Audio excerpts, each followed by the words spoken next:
Today's show is sponsored by Away and Organifi. Away creates special luggage that is designed to be resilient, resourceful, and essential to the way you travel today. For $20 off a suitcase, visit awaytravel.com/S2S. That's S, the number 2S, and use the promo code S2S during checkout. Today's show is also brought to you by Organifi. Organifi is an organic superfood supplement line that makes quality, trusted nutrition convenient and accessible. Their most popular product, green juice, solves the problem of juicing greens on the go. Just add water, drink, and let your body soak up the benefits. Visit Organifi.com, that's Organifi.com, to learn more about an exciting offer for you, our podcast listeners. And now to today's show. I wake up every single day. I am who I say I am. And I get what I get because I live in beast mode. Stop being gazelles. You're not average. You're not even good. You were born to be great. What's going on, world? Welcome to a special edition of the Secret to Success podcast. I can't even say another. It just don't feel right saying another. Listen, ladies and gentlemen, do not adjust your TV screen. This is real. We are live and direct from Park City, Utah, and one of the most gorgeous views you will ever see in your natural life. For those of you watching on YouTube right now, you can see what we see. It looks like a picture. It looks fake behind us, but that is actually real mountains, man. Just an incredible morning here. It's about, what time is it? 7:22 a.m. here in Park City.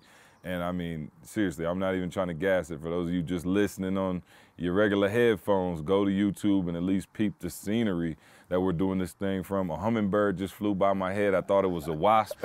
You know, I thought it was a big wasp. I was informed that it was actually a hummingbird.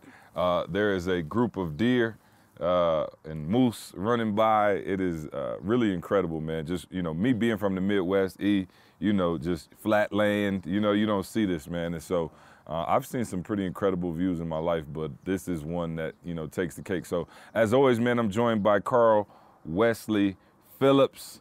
He's in the building, although he doesn't have the mic this second, so I'm not sure if he can. Oh, you got it. Okay, good. I swapped it quick. Okay, good. Good swap. Okay, all right, y'all on your game. So listen, we got 5 people and 4 mics, so we are doing the Cupid Shuffle.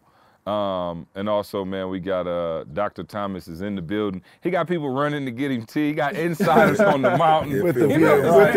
He got an insider on the mountain. He's living his best life. This guy works with me, so I felt bad. You know what I'm saying? He's like, hey, right before we got ready to start, he was like, go get my tea. And so he's got his tea I just want to show Kuko's love because I need Kuko's 12 points. So I want him to feel bad. And man, the man straight across from me is he's the reason we're here, man. Your hometown, Mr. Josh Hatch. You haven't been on the podcast in a while, man. Yeah, it's probably been a month or two. Yeah. Yep. So we obviously, Josh is from Salt Lake. Yep. Spent a ton of time here in Park City.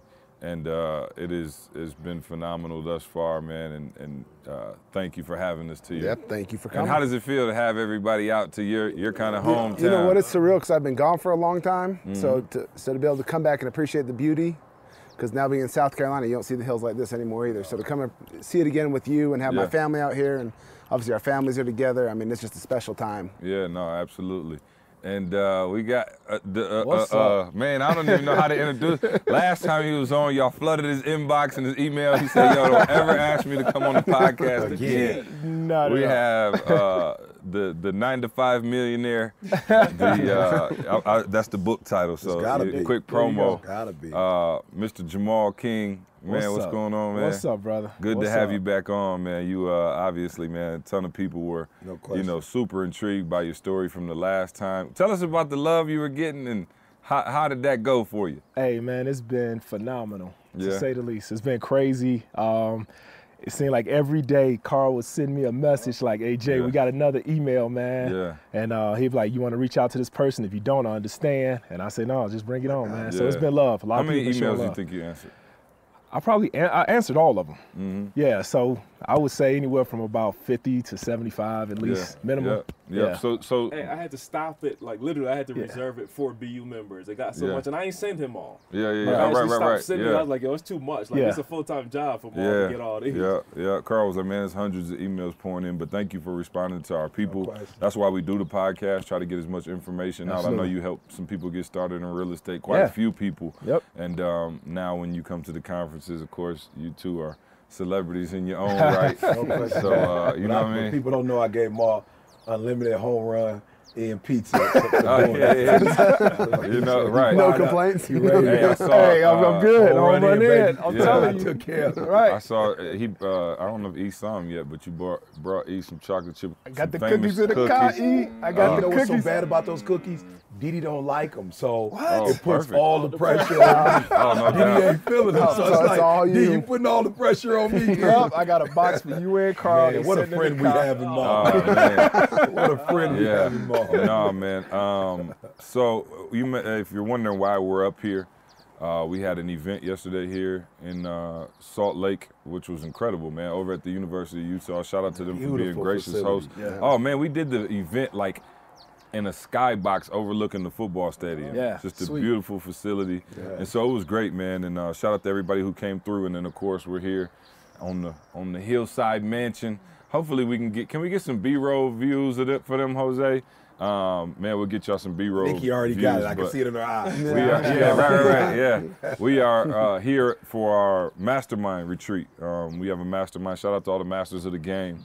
We have a mastermind retreat that we do, and so yesterday was a full day here at the mansion, and then today we'll continue and grow, man. And it got super heavy yesterday. E, I've only seen you cry like that maybe once. I was gonna say 3 or 4. I've seen a couple, maybe not that hard, but I think the mood was set. But you know, I was mad at E because E went first and was chilling. Then it got heavy in the room. E was like, "Oh, if y'all going there, let me go there with y'all." You know what I'm saying? So he got the mic back to E. But man, an incredible experience, I think, to say the least. I want to start, I always try to start with a story. I want to start with a story of a lesson, if you will. And this lesson is called "Don't Block Your Blessing," okay? Ooh. So I'm on the plane, right? And so we get on the plane, we're headed to Utah. Of course, now you're talking about a 3-hour and 15-minute flight, right? Now, y'all know Trey is not the problem. I give my man some headphones, whatever. But now we have to buy a ticket for Avery because Delta sent us a message like, yo, congratulations. She overdue. You already put, so you know how I'm mad at Delta? Because you know, like back in the day, you would go to like a theme park and your mom would be like, look, you 7, she like, you 5 today. You know what I'm saying? Like, the kids under 5 free, so you like, you 5. So you got, all day you trying to remember. I'm 7. I want a big steak. If you say that at the door, we ain't going. We ain't going. It's just so however you want to play it, we getting ready to leave. And so Delta, I was like, because I asked Tay. Now, fair foul, first of all, Delta, I booked the ticket before Avery was 2. So I'm thinking, I don't have to book her a flight. You know what I'm saying? And so I'm shaking my head no. right. I would have booked all my kids' flights till they're 18 if that was the case. Right, exactly. So I was tripping because I'm like, okay, Tay, you call them and see. You know what I'm saying? So Tay calls and they were like, if she'll be 2 at the time of departure, she needs a ticket. So I'm like, all right, whatever. So now, of course, the problem is you got 3 seats and then you got 1, right? So, of course, now the way they broke us up, we only had 2 and 2. Ooh. Right? But the 2, so it was like 2 here and then 1 extra one by the window, and then it was 1 on the aisle and 1 on the aisle. So you weren't even like, it wasn't even like 2 and 2 together. So it was like I could take Trey and Candace take Avery. Yeah, so it was like one of the adults had to just be by themselves in this row and Trey was sitting in front of me. So long story short is me, Avery directly next to my left in an open chair. Trey is directly in front of me on the aisle and Candace is across from him. So I was like, you know, people sometimes act stupid. So I was like, you know, you like, should we just Debo the seat? And when they get there, be like, yo, hit that. Hit that one. You know what I'm saying? I'm on that strong. Oh, I am too. Strong. But my wife, you know, she gets a little nervous about stuff like that. She's like, just wait till they come and ask. It's weird how they do that. Because Candace ain't like that normally. But on the plane, she unbelievable. Yeah, the plane will make Heather's the same way. Yeah. I'm like, That look. plane. Yeah. But I'm saying, my son is 4. He's sitting by himself. Right. So I'm saying this is a no-brainer. This isn't even like me and my girl just want to, you know what I'm saying? Coddle. Yeah, coddle. Which is enough motivation for me anyway. I'm just like, yo, flat out, we getting ready to go somewhere. I'm good. Now, we are, let's just say this, of course, we're in coach. We're not on E level yet. So we still in like, and I'm not talking about Coach Comfort. We're in Coach Uncomfort. Coach. You're back by the bathrooms? Back by the bathrooms. Yeah, right, exactly. My man flushing the toilet right in my ear. So I figured, okay, cool. You know, I'm going to just talk to the person. So here she comes. I see her finally, but she looks, and she had the window seat. She was like, excuse me, this is my seat. I said, oh, ma'am, you know, I got my daughter here. She's 2. My son's 3. He's by himself. And Candace was in the back of the plane. She was like working or something. So it was like, as people are getting on, you know, they let the kiddos get on first. So I'm like, bet. So the girl comes and she's like, I ask her, I'm like, no, it's a window. I understand it's a window, but I was giving you an aisle. I ain't, you know, if it's the middle, you lose all your bargaining chips with the middle seat. It's like, I don't even like doing that. You know what I'm saying? You got to like run up against Mother Teresa in order to get the middle. So I'm like, I'm giving you an aisle. It ain't that deep. So I asked her and she was like, and she like, I was like, oh, here we go. She was like heated a little bit, right? And I was like, so I tried to explain to her again. I'm like, you could see my son in front of me. He's 4. And now by this time, Trey, not only does he want to sit by the window because he wants to look at the action going on outside the plane, he also wants to sit by his dad. So he's like the whole time, like, why am I sitting here? Like, what's going on? So I'm like, ma'am, he's 4, she's 2. I got my kids, like, I don't want, and she's like, and like kind of gets an attitude. And then she was like, finally, she was like, well, fine. Which I'm confused anyway, because I'm like, who wants to sit next to a 2-year-old on the plane? I'm trying to do you a favor. Every gonna tear your life up. Really, you know what I'm saying? So she like kind of has an attitude and she's like, well, I guess.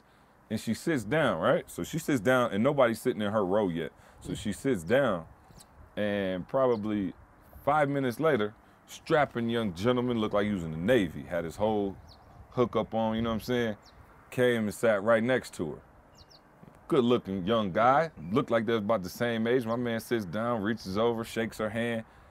They talked the whole flight, and I'm pretty sure my man got the number because they was vibing for 3 hours straight. And I just, you know, I happened to walk by the bathroom and I walked back and looked at her and was like, did she thank you? Yeah. No, she ain't thanking me. Oh, come on. No, she ain't thanking me. Blocking her nod, She like, blocking her blessings. blessings. Bro, I'm talking about she was kikiing and giggling and they just had a great, both like in their mid-20s, maybe. And they had a great time. And so the moral of the story is, man, do not block your blessing, man. You know what I'm saying? Like, come on, man. I had a 4-year-old, a 2-year-old. You had an attitude, and you ended up coming up anyway. So that's the way it works, man. Well, start traveling with mall cookies, and you can start. You could have got us any kind of seat. I got some cookies. Go somewhere. You know, it's funny though. People don't like change so much that they react before they even think. So she probably, even before she just thought for a second and looked at the aisle seat and thought it's not that bad.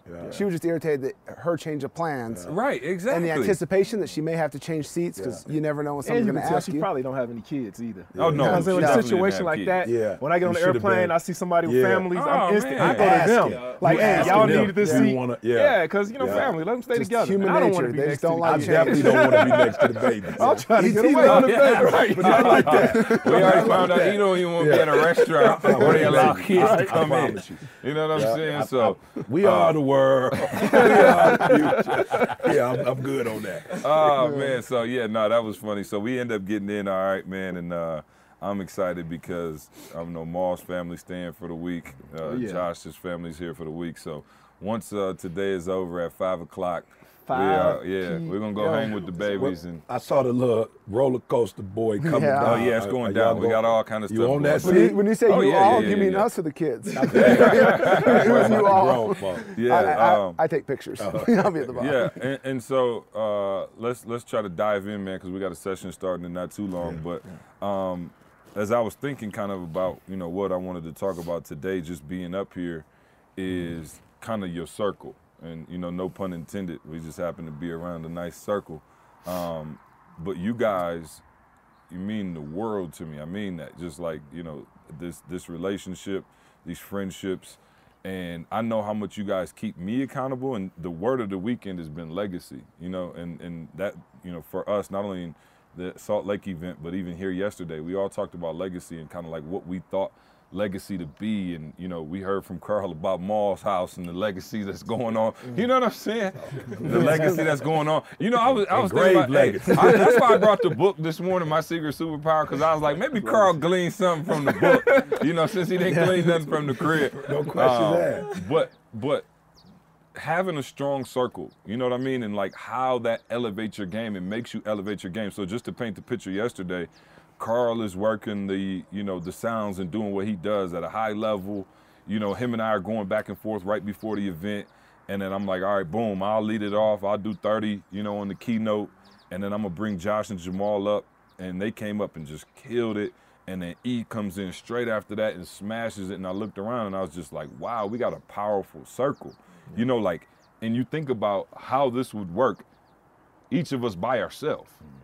Like even E, you know what I'm saying? As powerful as he is, you know what I'm saying? Like, how would it work if you were leastly for me if I was by myself? Right. I'm just saying, like, it took all parts in order to make it an incredible event, and not only an event, but just in life. You know what I'm saying? Like, there's certain things that when I talk to Maul, our conversations are completely different than Josh and I's conversations. You know what I'm saying? Just because different upbringings, different, you know, experiences, and, you know, while the values are still the same in terms of family and, you know, being husbands, and of course I can learn from them in that way, just the amount of information I get from them. And so for you guys, I just want to know, you know, how important it is for you to have your circle.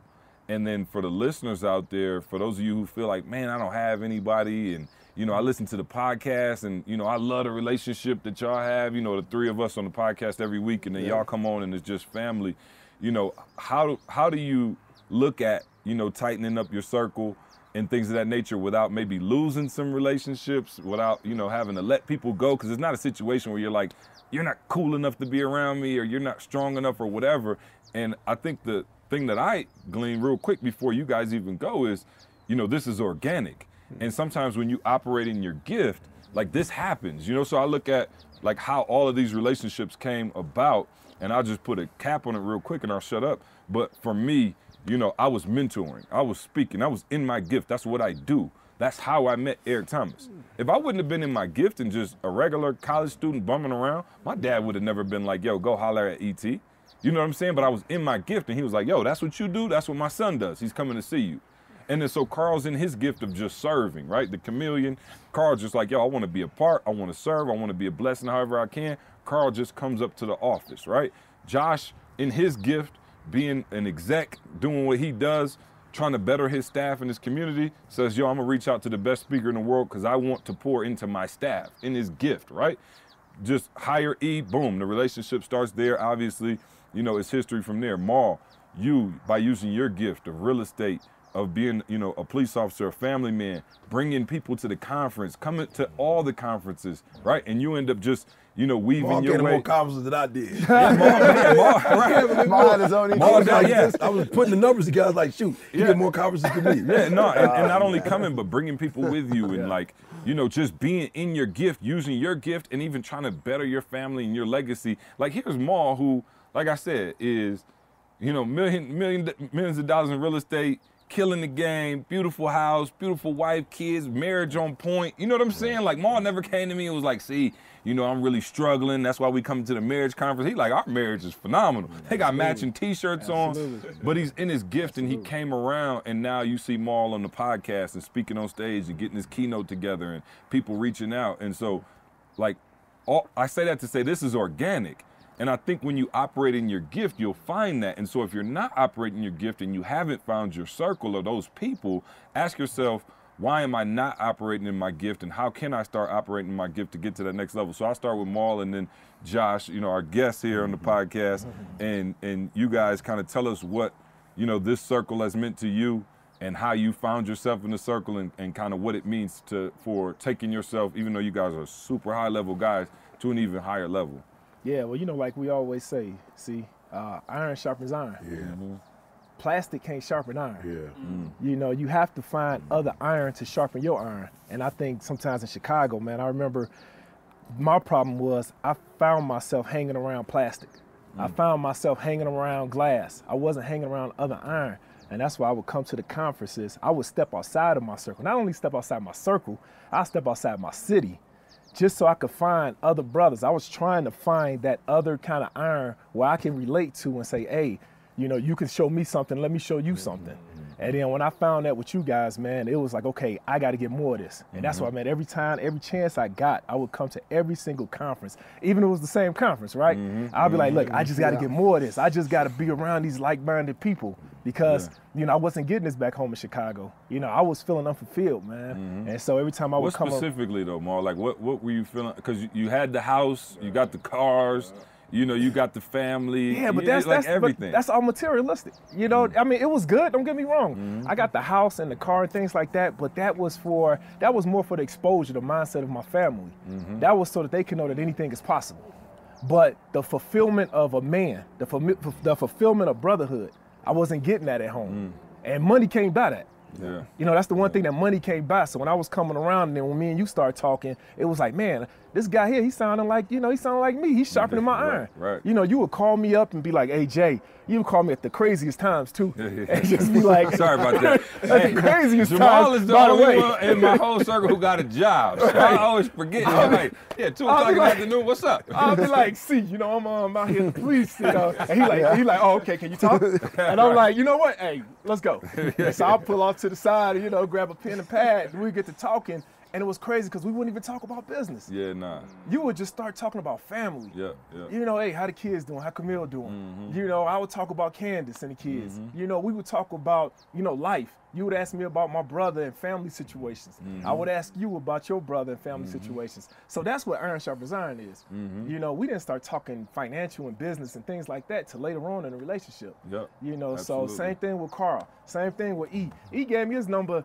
I think I had E number before I had your number. I'm sure you did. Oh, yeah. The first time I met you, he was like, hey, here's my number, man. Take this number. Answer before you Right. And I was like, He wear a T-shirt with his number on it. I remember talking to my wife like, man, he just gave me his phone number. And then she was like, for real? I was like, yeah, it's probably the bogus number, though. I don't think it's real. You know, but... And Jamal never called it. I never called it. I never bothered because I understand. You know, I'm doing business, too, and I understand how this man got a family. You know, he's not out here, you know, trying to have people blow him up all times at night. So I would send him a text, maybe like, Happy Father's Day, you know, something like that. He'd send me back a smiley face. Like that. He is the emoji thumbs king. up, you know. Hey, that's better than what he could have texted you. He could have texted you some non. But I will say, he always responds back. Always. Now I feel like hearing him on other podcasts where if he send you a message, you know, you in his inner circle, he sends me messages now. So I'm like, I'm in there. And Jamal tried to act all cool, but Camille busted him out and was like, yeah, one time E hit him back, and he was like, baby, E.T. hit me back. I just talked to him on the phone. Right. I was like, oh, Camille killed you. Oh, cool. We so cool, you might get an error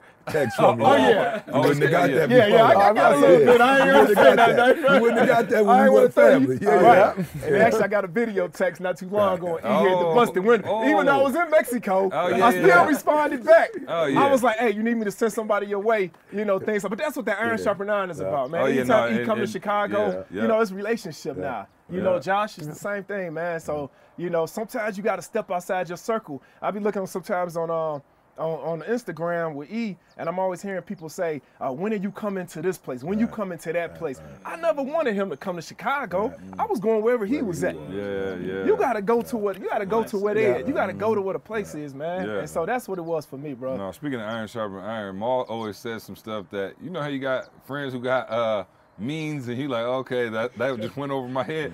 Maul called me and Josh was like, yeah, you know, I'm getting ready to take off. You know, we were like, oh, okay, where you headed? He's like, oh, me and Camille, a little local trip. We were like, where you going? He's like, Cancun. That's local, bro. That's far. 33 hour flight. That's local. I'm like, oh, yeah, no. You balling on another level when Cancun is local from Chicago. So anyway, Jay, same kind of question to you, just posed to you, because obviously, you know, we know your track record, high level, you know, beautiful house, beautiful family. You know, what has this circle meant to you, and how did, you know, this circle come about in your eyes? Yeah, to Maul's point, came around organically, and I think when you get to a certain level, it's not that you ever mean to and leave people behind. Probably sounds a little arrogant, and that's not what happens. It's not that you leave people behind. It's just that, you know, I have a saying in the business that you either grow up or you grow out. And so it becomes impossible for certain people to have the same experiences sometimes because it's means, but also just because of human growth. And with this relationship, you know, when E and I met, and that was 2012, 2013. Man, it seemed like 2009. Yeah, right? So, and when we met, I remember just when E came and I picked him up at the airport, and the little things mean so much to me. But I remember E picked him up from the airport, he's with Dee Dee, and he's carrying a box of books. Yeah. Literally carrying the box of books to the conference. Sounds We about open right. up my trunk, load in the books, and I'm thinking, this guy's just the real deal. And we get in, we just had a very organic Days long conference. gone, no, Josh. Oh, long gone. I ain't seen a box of books. Hey, I seen a box of cookies. hey, someone just brought him tea. Someone just brought him tea. That's the reason why C hasn't seen it, because he's so big time that he don't roll with me no more. But if he rolled with me, he would see me carry boxes. So I'm still doing my thing. See big time now. Yeah. He don't hang with us little fellas. Yeah. So for me, and then it turned into meeting you, and then your family, and you're about to have your first child, and we had these equal stages of life we're all going through. And I think when you get to a certain point of your life, all you want to do is try to enhance the people around you. I think that's and it's hard to do when you can't always enhance people's lives, because sometimes when you help, you hurt. Yeah. And when you're around a circle like this, you know when you enhance and help that it's helping move things forward. But the bottom line too is when you get around like-minded people and people that are in the same boat as you and raising kids at the same speed, I can lean on E, who's a couple years ahead of me, and see the experiences that Jada and Jaden went through. And you know, I can tell you this relationship is, the business side of it is very, very secondary. To me, that is all the icing on the cake of this relationship. Yeah, and I think those kind of go hand in hand too.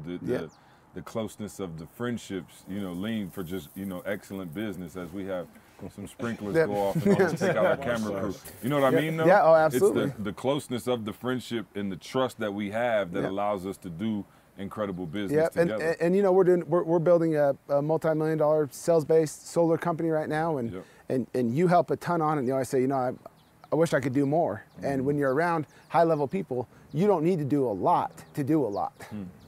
And that's the challenge. A lot of times people need to put in 60, 70, 80 hours to make an impact. Right. Your impact can be made in 3, and it's a huge impact that moves the company forward. And so I told you, we did 15 million in our first year, and I would have done it if we wouldn't have had a conversation and said, should we do this? Yeah. We wouldn't even have done it. Wouldn't even have thought about it. Yeah, it's all part of the equation in this circle. Yeah, no, absolutely. E, you've had a few circles, and not that, and I think E, you're probably more than any of us have different circles for different places in your life, because you still have circles like away from us, and as we all do, right? We all have our other circles, but I think as it relates to business, you know, this is the circle, you know, as it relates to business, and there may be some people. And personal development. Yeah, for sure. But I'm just saying, like, you know, I would say personal development first, and then business second. And you have, you know, other circles as well, but you know, you've always been a proponent of constantly upgrading your circle and things of that nature, and you know, I guess, how do you feel like we got to this place where this circle has stuck for so long? You just talked about, obviously Maul is the newest member, right? And he came in, and it's hard to get in this circle. Maul, it's hard. Maul about what, 4 or 5 years? Hey, how many conversations do we have? Oh, But it's crazy. I I never, but see, that's the thing, though. See, Absolutely. I was Please say never. that. No, you never. I was never like trying to No. get into the circle. Never. I wasn't like, hey, I want to be part of Absolutely. ETA. It's the I wanna secret. You be- can't get in the circle if you try. Yeah, it was it's kinda impossible like- to get in if you Yeah, try. it was Take that organic. It was nugget. just like, Take that nugget. That's a 6 piece. Oh, that's a With a little medium fry. What drink will you have with that? Honey mustard. We sell Coke products. What you want with that? I think CJ came in me, and I was like, man, I got to talk to my wife. Yeah. You know, I was just like, you know, because we were going on another path, and I never saw myself standing on the stage speaking or anything like that. But yet, I admired what you guys did, and I respect what you guys did. So. Yeah, no, there's no question. So E, talk about it, man. In terms of, man, you've been blessed to have, you know, so many people, you know, in your life, and you know, kind of upgrade you in so many different areas. Obviously, you talk, you know, very passionately and emotionally about Pastor Willis. You know what I mean? And so you've had circles. You're a little older than the rest of us. You know what I'm saying? So you had a few more circles. But what does this circle mean to you? And talk to us. Yeah, you know, I've had a chance, you know, to do D1 football. And for those of you, you know, who haven't had the chance, you might look at D1 and say, like, what's the difference between Alabama, LSU, Michigan State, whatever. But the thing that I've realized is different with an Alabama, you know, with the bigger programs, is that their second string dudes could start anywhere else in the country. You know, so when you start talking, no disrespect, but like a Central Michigan, you know, a Western Michigan, whoever your starters are, like it's no depth. Like after the starters, it's a wrap, you know, whereas you saw it in the national title. Have we ever seen a team before like Alabama where coach call out the starting quarterback, you bring a freshman dude in who ain't played the whole year, and he bring the team back and win the championship? Sorry, in a Georgia tight fans. game. In a You know what I'm tight saying? game. Everybody in Atlanta just turned off the I'm just saying, you know, and I feel like, you know, that's what I have in this group. You know, it's like when LeBron went to Miami for the first time, he was like, yo, I ain't never practiced like this before. You know, normally when I practice, you know, or, you know, when they just doing a little, you know, scrimmages, he like, it's like play. But he was like, yo, when I went and Bosh and Wade on that side and we going up against them, he's like, yo, it's like a game. You know, so he was like, I'd never practiced to that level, you know, and so that's what I feel like, and it's no disrespect to anybody, but the majority of the work that I do, it has been playing my role and helping, you know, whereas with this squad, you know, it's like a KD. You could sit down and not play, you know what I'm saying, and still win. Some circles, you know, for real, you just got to put up your 50 to get a win. Other circles, you can just sit down and watch the game and be like, I get in where I want to get in, play where I want to play, and I know we still going to win, you know. So for me, I think what I've been to others, I've finally gotten a group where, you know, for real, I'm coming to the session when I feel like coming to the session. Like I don't feel like before I was there not on the speaker's tip. I was just there like, okay, is this done? Is that done? Because I can't be out here looking bogus. You know what I'm saying? Like I'm trying to be the best at what I do. So I can't have mic problems. I can't have the slides wrong. That's gonna take away from when I get up and I do my thing. Now it's just like, all right, D, I'll be back. She like, hold on for a minute. Let's eat. I'm like, all right, let's eat. All right, we started what time? 9. All right, I'll leave at 9:15. I'll see y'all at 10. Get there, do my thing, get back in, go get her, come to the event. So I just feel like, man, I'm on the team where everybody's starters, you know, and it just takes the pressure off. And you can do it longer, you can do it better. You know, it's like I said, man, I was talking to somebody, I was like, yo, I'm retired, you know, and I get to retire while I can walk. You know, I get to retire while we still, you know, relatively young for retirement. So it just, he said iron sharpen iron. I think it's titanium sharpen titanium at this point. You know? Vibranium. Pass the mic to my brother, Vibranium. my brother Carl. Let the scientists go. Vibranium.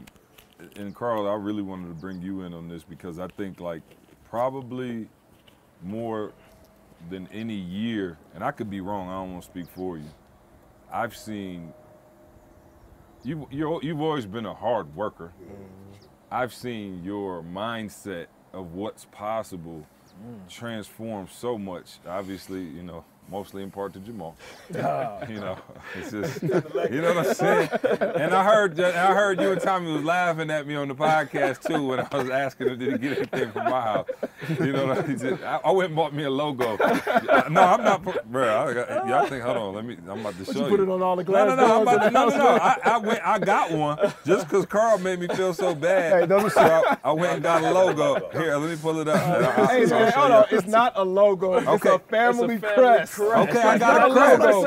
Right. I said a crest. Right. Wait, shoot. It's the logo.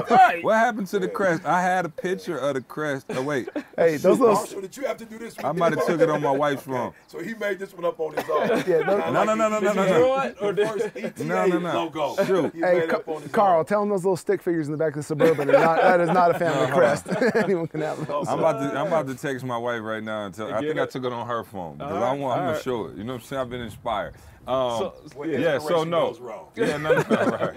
So, but no, I mean, I don't know if I'm allowed to say it, but you just got your first income property, right? You signed off on that. Congratulations. I'll give it. Just mindset, man, and you starting to see, and now how that mindset now is trickling throughout your whole family. And so here's where I think you went from probably, yo, nobody in my family ever made this kind of money.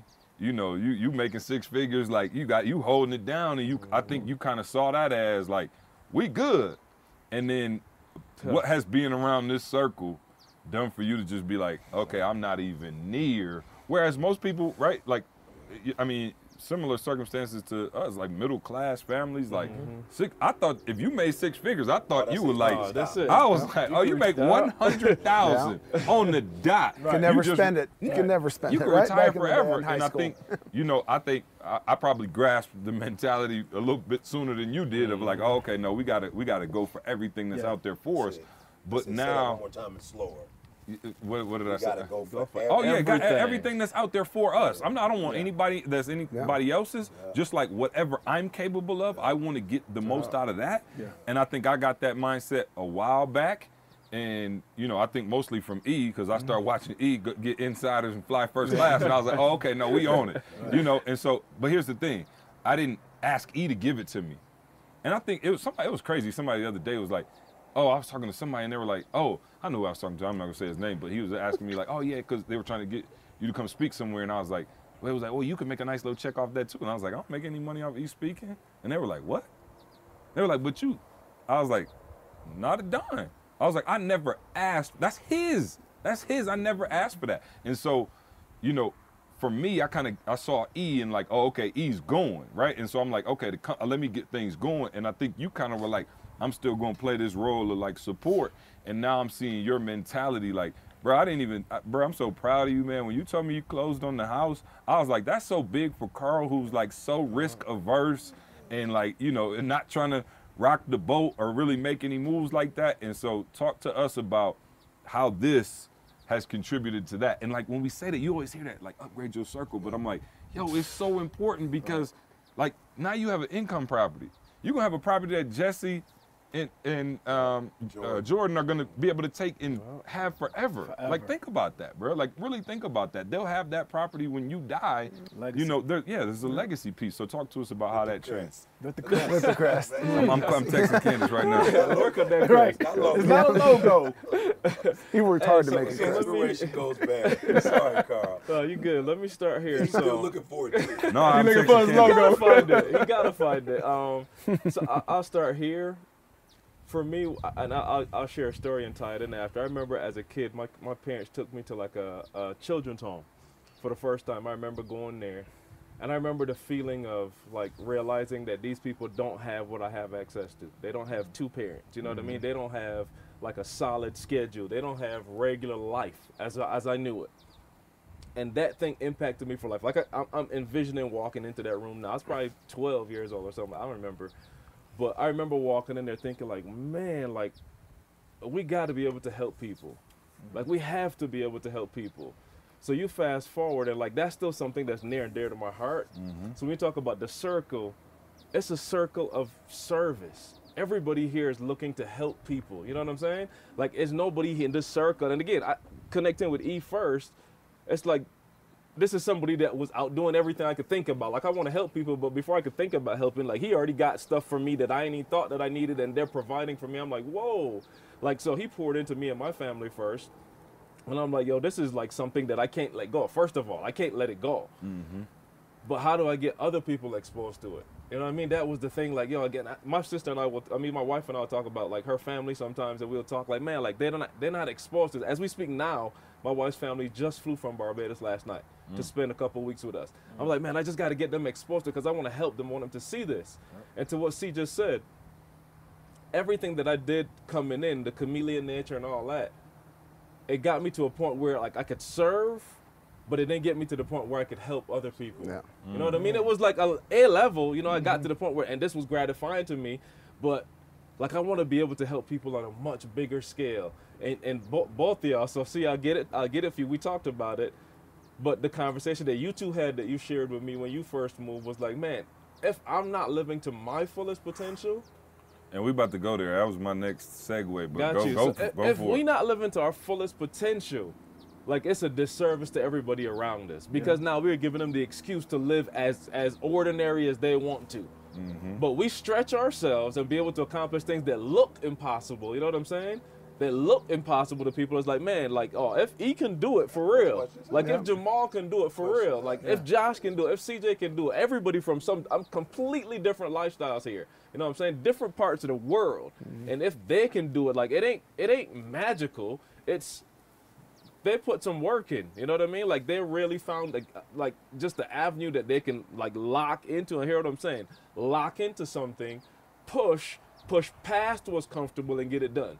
So you're talking about the properties and that kind of stuff, like, and Jamal been beating it in my head. It took me probably too long, to be real with you. It took months. It took a little bit. It took a little bit. It's a little bit. But you I'm probably just got saying, it. like, he was like, dude, and it's legacy. I'm gonna read the text. I showed it to CJ yesterday. You're talking about legacy, man. So we're talking downstairs, like, and hold on, give me a couple seconds. No, you good. Take your time. We're talking yesterday. So Maul, this is direct result. You get it.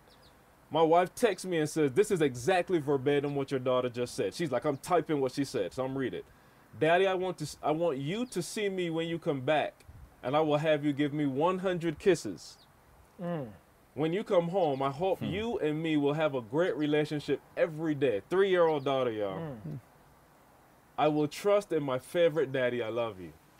Come on, y'all. Come on. 3 kisses. 3 kisses. 3 kisses. I went home. And I started doing, not even like saying, I told my wife, like, watch this, I'm going to be intentional. I started kissing her. One night, she's like, Daddy, give me 100 kisses. Oh, sure enough, I gave her 100 kisses. Bruh, every night since then, it's been 100 kisses. Come on. Every night since then. Come on. You get what I'm I saying? got to step my game up. You get what I'm saying? Doing 3. Hey, you get I was only doing 3. You took it to another level. And it took a minute. 100 kisses took a minute. But, bro, what I just saw, like, are you serious? Wow. Like, that's what this exposure has brought me, and this is what I want other people to experience.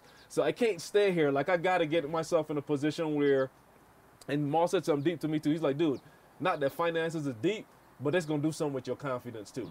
You know what I'm saying? Well, you got to think about this and worry about that. It's another tool in the tool belt that I wouldn't have had before. So now that I'm fully equipped or getting better equipped, man, I can help so much more people see that this thing is real. And Carl, you know money's not important. Options are. Options are huge. So y'all been filming this? Cause I just want to run off the cliff real quick. Just jump. I just want to run and jump off the cliff. This stuff is so. Yeah, it's rich. Hey, what's up, guys? It's CJ, man. Reminding you that this segment is brought to you by Away. All right, Away Travel lets you choose from a variety of color and sizes. The carry-on, the bigger carry-on, the medium, or the large. Each piece of luggage is used with high-quality materials and designed with premium German polycarbonate, which is very lightweight, all right? The interior features a patent-pending compression system, which is helpful for overpackers like my wife, right? There is also a TSA-approved combination lock built into the top and to prevent theft, and a removable, washable bag to keep your dirty clothes from the clean. All right, lastly, there are 4 360-degree spinner wheels for guaranteed smooth rides, all right? Both carry-ons are able to charge electronics that's powered by a USB cord. And listen, man, there's a lifetime warranty. If anything breaks, Away will fix it and replace it for you for life, all right? There's a 100-day trial where you can live with it, vibe with it, travel with it, and if at any point you decide it's not for you, return it for a full refund, all right? Away offers free shipping on any order within the lower 48 states. And if you're in town, be sure to visit Away at their retail store in New York City, all right? For $20 off a suitcase, visit awaytravel.com/S2S and use the promo code S2S during checkout, all right? awaytravel.com/S2S. All right, so you guys know I like to try out every product before we actually bring it to you on the podcast, and I actually got a chance to try out this Away luggage. And let me tell you, it is amazing, all right? First class luggage at a coach price. It's a great experience, man. It comes packaged beautifully. And we're actually in Utah right now, as you guys know, man. And we brought the bag out here. And let me tell you, it's very lightweight. You can pack a ton of stuff in it. And you can already tell that it's extremely durable. And they're putting their money where their mouth is, guys. It's a free trial as well as, you know, a lifetime warranty. So if anything happens, a wheel falls off, something breaks, ship it right back to them, and they'll send it back to you brand new, all right? So go check out our new sponsor. Big shout to Away Travel. Thank you for the love. E, talk to us, like, real quick, when you think of, you know, a fixed mindset versus a growth mindset. And I think that's one of the things that was huge for me, because when you come from where I come from, you know, it's like, yo, you get a job, 30 years, you try to hold on to your money. Hopefully you got enough in your pension to like stretch that till you die.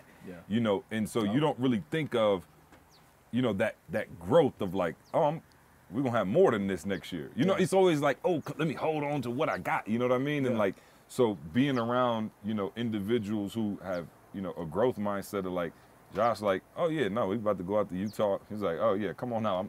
My family's going to be out there for a month and a half. At this condo, I'm like, okay, Josh, we out here for a month and a half in this condo. But like, in Josh's mind, I know, and I don't want to speak for you, you don't look at it as, oh, I'm about to burn through this money. You know what I'm saying? And not in a bad way, but you're, I hope everybody understands what I'm saying. You look at it as, I am the product, and we can go get more. Like, it's not a limited supply. And I think sometimes people look and it's like a limited supply. So it's like, even if I ran the checkup for 2 years, like maybe we got lucky with E, he started speaking, it was great. But then people are like, oh, what happens when E don't want to speak anymore? Yeah. Like, you know, and you can have that mindset of like, oh, let me not buy this house. Let me not do this. Let me not put my kids in private school just in case a rainy day comes. Yeah. And I never heard either one of you talk about a rainy day. I never heard anybody say like, yo, I got to put this aside just in case. And not that you're just frivolous by any means, but like, yo, you like, my family's from Utah. They're going to be close to their cousins, their grandmother. I'm about to rent a condo in, you know, for a month, 2 months. Not just rent a condo, but I'm going to rent Jay a condo Rent too. Jay a condo, you know what I'm saying? Yeah, he got us in the duplex. Yeah, I mean, but just, you know what I mean? Like, I never heard you say like, oh, I don't know about that. That might not be a good move because I could be, whereas like where I come from is like, if you got some money, you got 10 grand or something. You like, man, you trying to hold on to it with everything you got. And so, yeah, just what's the mindset behind that? Yeah, you know, years ago it hit me, especially with my kids as they've gotten older. The experience of having a condo and having you guys stay for a week and having my kids around this circle and exposed and being together. What do you have? So a deer. Oh, deer right there. My man Bambi. Yeah. Little Bambi up front. Yeah. Get your book, see, show Bambi. Come on, jump on the podcast. You know what I'm saying? Yeah. Wow, yeah. But to have my kids around this, but also, so a month in a condo, let's just say it costs a little bit of money. The conversations that take place, the memories that take place, we'll go make that money back tenfold, just in being around and being in this environment. It's a growth mindset. And so it's not, to me, it's not even spending money, it's investing in memories, and that's always tenfold. And look, I've flown in the private planes. I bought every car you can probably buy that you'd like to buy. And none of it's given me fulfillment. None of it has. It just hasn't. It hasn't done it for me. I'm trying to get a new car now because I'm like, I'm getting tired of the ones we got. I need some toys that I can touch or something like that. For some people that may do it for them, but it just doesn't do it for me. But this does it for me. Sitting and cuddling with Avery, you know, and watching Berkeley play with your girls, that does it for me. To me, there's not even a price tag you can put on that. And it's expanding. We're talking about, and what Carl just said, we're talking about expanding horizons. My kids are exposed to people that are great husbands. There's great mothers. There's other great kids. My daughter's hearing Jasmine talking Mandarin. I'm just, you know, it's just a cool experience. And they're seeing that the world, and they're going to see that, and you know what's important to me? See, it's important that my kids see the world is bigger than the block we live on. The school, their classmates. And that there's a lot of great people from all over this world in different walks of life. And I want my kids to know it's a big old world out there, and they can go find their piece of it. No question. And I think, go for it. No. What you got? Can I grab that? Can you grab my phone? I want to show them a pic real quick of that. Where is it? He got it for me. Man, go ahead. I promise you I want to stay on track. No, get off track. I promise you I want to stay on track. But man, the one thing that bothers me, like right now in life, you know, life would be so great for me, man. I promise you, if I could fix this one thing. But my biggest challenge is, he said, the fixed mindset, you know, the growth mindset, is that I gotta hang with people that don't have my mindset, man. It's just so hard, man, you know, because, you know, people think you bougie. I'm not trying to be bougie, you know, but a lot of my people that I love, I isolate myself. I spend time, you know, away from a lot of people. And it's like, yo, I ain't mad at y'all, but I want to win 82 games, man. I want to win 82 games. I want to win every playoff game. I want to sweep every doggone team. I want to win the doggone championship. And you get with people who make it to the league, if they make it, and that's enough for them. And a lot of people like, you know, I had a conversation with my boy, he called me the other day, and it just was so rough, you know, because it was like, yo, I ain't trying to leave none of y'all, but I ain't trying to die being with y'all. You know what I'm saying? Like, and I gotta make, what a lot of humans don't realize, I gotta make so many sacrifices to be with you. You know what I'm saying? And it ain't like I'm trying to be better than you or I'm a bad dude. But like, let's just be real, Josh. We stand at the montage. You know what I'm saying? My girl was like, we spent a lot, I'm like, Didi, sit down. Like, she was like, it costs for 3 days or however long we staying at 10 grand. I'm like, no question. So it ain't like I got nothing against nobody, Josh, but when I travel, I don't want to be at the Holiday Inn Express. Yep, no question. I did that already, bruh.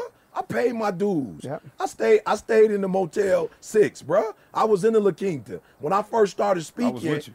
You feel me? I started when I was 19. Bruh, we was driving 10, 12 hours. Yep. 16 hours. I don't want to do that at 47. Yep. And the fact that you didn't grow or you want to stay where you are, I'm not mad at you. But I get angry with people because you trying to make me feel bad because I want to grow, bruh. Yeah. Like I wake up every day and I want to be better than what I was the day before. So if I go to a restaurant and I want eggs, bro. I went to a restaurant the other day. It was like 3 o'clock in the afternoon, but I was at one of them hotels where they ain't own we don't serve eggs. Yeah. They not on that. They like, we here for you. That's the difference in the hotel. Holiday Inn Express, they telling me we don't serve that. We only serve that from 6 to 11. The Montage, they like, you want scrambled eggs with cheese? Okay, how many eggs you want? Okay, what else do you eat? Well, I eat the soy. We got soy too. We got everything. And don't come downstairs. We'll bring it up. We'll bring it up. Yep. So I just want to say, you know, for real, man, that's the one thing in my life right now that if I had a magic wand, I would fix. I want to be with everybody. Yep. But I can't be around average. And you can't be mad at me because I don't. It's like what Jamal saying, all right, want to get property. That's what he does. I don't want to be around people who don't want to take risks. Yep. Not because I'm mad at you, but you bottling me up. Yep. You making me not. I want to fly. So, yeah, he left and left Cleveland and went to Miami and left Miami and came back and then went to LA. But it's because he want to win. And I saw the disgust on his face. I saw LeBron, you know what I'm saying, like he a champion. I saw LeBron try to be respectful and dab everybody on Golden State. But I saw him check himself out. Don't no champion want to check out with 4 minutes left or 3 minutes left in the game. And so everybody like talking about LeBron. Let's talk about all the other dudes that made him leave. Let's talk to them. Let's talk about the dudes that's missed the free throw. You mean to tell me I'm practicing all this time? I paid $1.5 million on my body to be a champion, and now I can't win because you can't make a free throw? Free throw? Doggone it, you a professional. You a professional. You got two. I passed it to you because I knew he was about to foul you. So I did everything I was supposed to do. You can't make 2 free throws? You a professional. You don't know how much time on the clock? You a professional. So you want to be mad at LeBron? No. Let's talk to the Cavs. Why didn't y'all do what y'all? And so people look at me like, okay, E, when you in town, you don't come by. Bruh, I don't want to go backwards. And you can't make me go backwards. And you can't make my friendship with you, you can't hold me hostage and say, I don't got to grow, but you get to grow, but we still, no, we not. We can't still, because I don't do that no more. I don't eat there no more. And not because I'm better than you, but I want to last another 20 years. Well, and you did things, you did the 1.5 million on your body for years so that you can eat at the restaurants you want to eat at. And we're talking about the exposure of the circle too. But there's the exposure of the environment. What, you know, E, you can talk about it, but waking up and see, how'd you feel when the first day you stayed at the condo and you opened up the windows and the mountains were right there? And it's worth whatever you spent on that. Whatever you spent to do that. My daughter got her own room. We got a washer and dryer. I'm running, bro. Do you understand that when I take home, like I'm going for a week, I got to throw clothes away when I don't have a washer and dryer because the clothes stink. So I got to throw my stuff in the trash. So when you got a Montage and they got the washer and dryer, I'm washing my clothes after I run. There's a difference of going to Hawaii and staying a mile away from the beach and staying right on the beach and hearing the waves crash. There's just a difference. While you sleep with the window open. Yeah, and you know what? Yeah. You know what I always think? And Maul talks about legacy, but I've got a daughter. She's 11. I want her to know how she should be treated. Come on, man. I want her to know where someone should take her one day. I want her to know what's out there for her to get. Because then someone's gonna have to level up to date her. Because they know the quality of life that she's been exposed to. And the quality of life we have was not given to us. We've had to claw for this lifestyle. We've had to claw and go through some things. And because you have it, you judge me because you don't know what it's like getting here. And so you judge me like, he think he big time. No, I don't think I'm big time. I don't want to lose this. I don't want to go back to that roach-infested apartment. I don't want to go back to grocery shopping and having to select, okay, what we go sale. For real. You got it. Your options have changed, but your scrappiness hasn't. Oh, no. And that's the thing they don't realize. Because they think because it's a nice hotel room, that all of a sudden the edges around you have gotten a little softer. No. They I got get scrappier. Yeah, I get scrappier as I go. That's a little soft. I don't want to dummy myself down. You know what I'm saying? You shouldn't have to want to dummy yourself down to make other people feel good. You got one life to live. But how many of us do it, Mo? How many of us dummy down just so we don't lose what we had? But look, but you're doing a disservice to those that you love, right? That's it. So I can't never, every time we vacation, I'm like, look, we staying at the best hotel. That's right. We flying, we going to the best place. I'm doing everything I can in my possession, in my power for my wife, for my children, because I don't know how long I got on this earth. Tomorrow not promised. So I want to give them the best version of me right now while I can.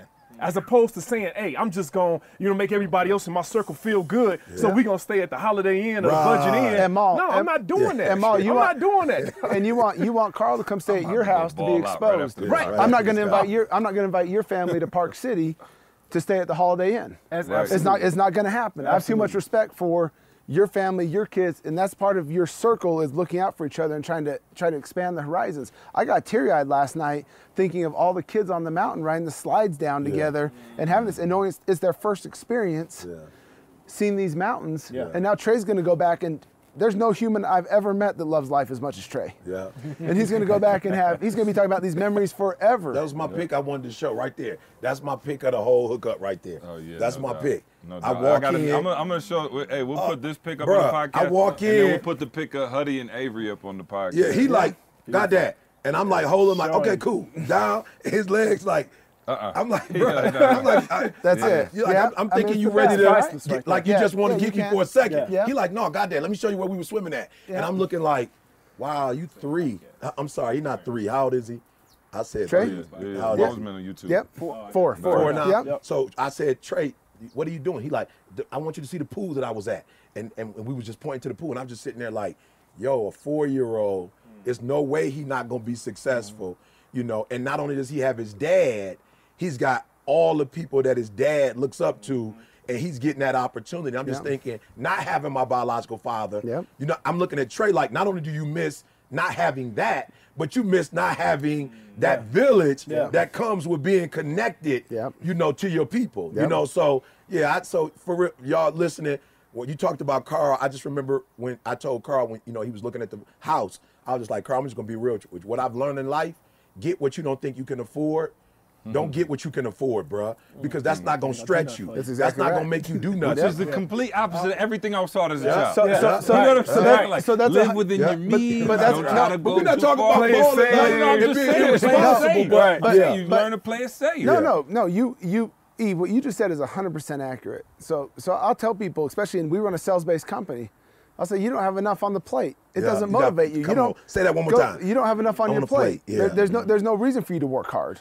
So go get a nice car. You say you want it, put your money where your mouth is, get a nice car, then go to work. I'm telling you, that's the opposite of what we were talking about. You go get you a Yugo, and you better hope, you know what I'm saying, pay your mortgage. If you go frivolously spend, but if you Anders is sitting in here, he's here for the conference.